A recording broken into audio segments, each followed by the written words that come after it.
तो मैं क्या कहानी की बतला था, मैं आपको ये कहानी सुना रहा हूँ। बहुत ही बेहतरीन है कहानी का शीर्षक है काश में ऐसा न होता। बहुत बेहतरीन कहानी है। एक पुराना सा खंडर था, उसमें कोई नहीं रहता था। बहुत सुना साना सुनसान था और बहुत डरावना भी खंडर था। वहाँ पर कोई नहीं रहता था।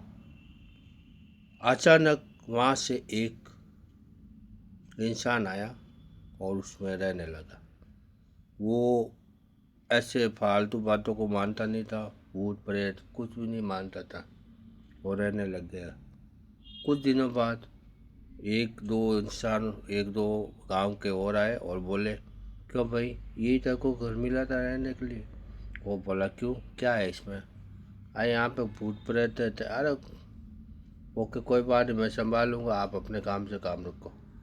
नहीं नहीं, हम भी बेघर है, हमें भी यहाँ पे रहना है। तो बोला, ठीक है, तुम यहाँ पे अपनी झोपड़ी बना दो, रह जाओ। अरे यार, कोई कुछ नहीं है, तुम यार रह जाओ, मैं बैठा हूँ ना, तुम्हारे आसपास कोई नहीं आएगा, भूत प्रेत को मैं देख लूँगा।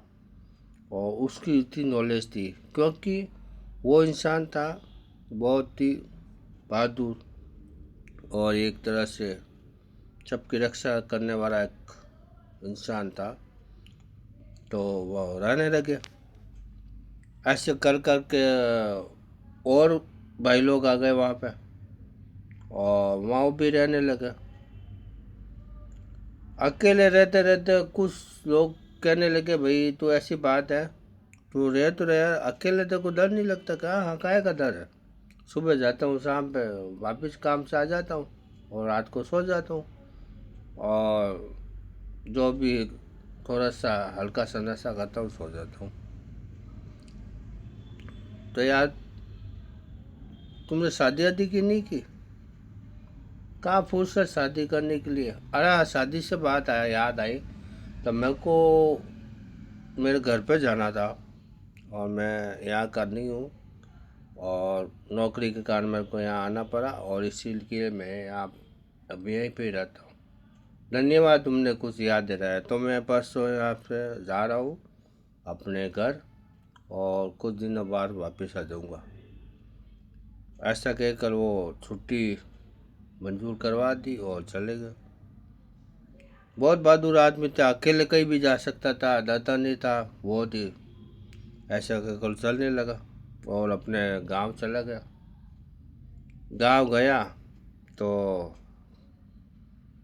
सबके पैर नमन किए है, खाना ना खाया है। और उसके पिताजी थे, वो गांव में खेती करते थे, वो अच्छे किस्म के इंसान थे, गांव से रखते थे एकदम, उसके हिसाब से रहने लगे। कुछ दिनों बाद वो बोला, भाई पिताजी, मेरे को आज वापस जाना पड़ेगा, वो छुट्टी पूरी हो रही। अरे बेटा, 2 दिन और रुको, कुछ काम है, फिर चले जाना, ठीक है? और उसको मालूम था मेरे पास 3 दिन पड़े, तो 2 दिन का रुक गए। सुबह सुबह वो गांव के चौपाल पे चले गए। चौपाल पे गए और उनकी पुरानी दोस्ती थी, वहाँ पे बैठते, चाय आय पीते थे, अमल अमल लेते थे, कम लेते थे, लेकिन और उनकी एक कमज़ोरी थी, वो भजनों में बेहतरीन शौक रखते थे और भजन भी गाते थे, सुनते रहते थे। तो उनके पिताजी आए और बोले, बेटा तू यहाँ क्या कर रहा है? कि मैं भजन गा रहा हूँ। अरे ये तेरा काम नहीं, तू चल मेरे साथ। और वहाँ से दोनों चले गए। चलते चलते एक पड़ोस के गांव में गए। पड़ोस के गांव में गए, उसको बैठा लिया एक साइड में, और दूसरे दोस्त से मिले। और पिताजी, ये कौन है? ये हम मेरे भी दोस्त है, अच्छे लगता है, हमारे हमारे गाँव में आए थे, अच्छी दोस्ती हो गई है इसके कारण।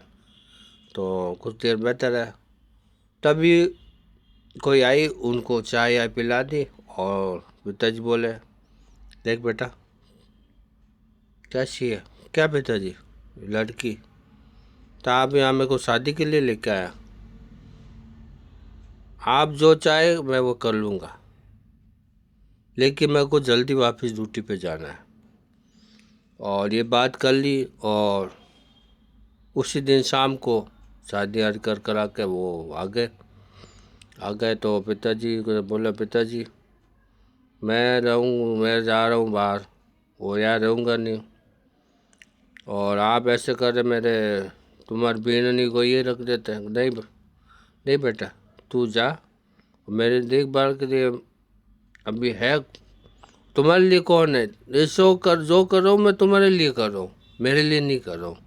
तुम अकेले रहते हो, खाना बनाओगे, रोटी करोगे, क्या क्या करोगे? तुम्हारी देखभाल के लिए चाहिए।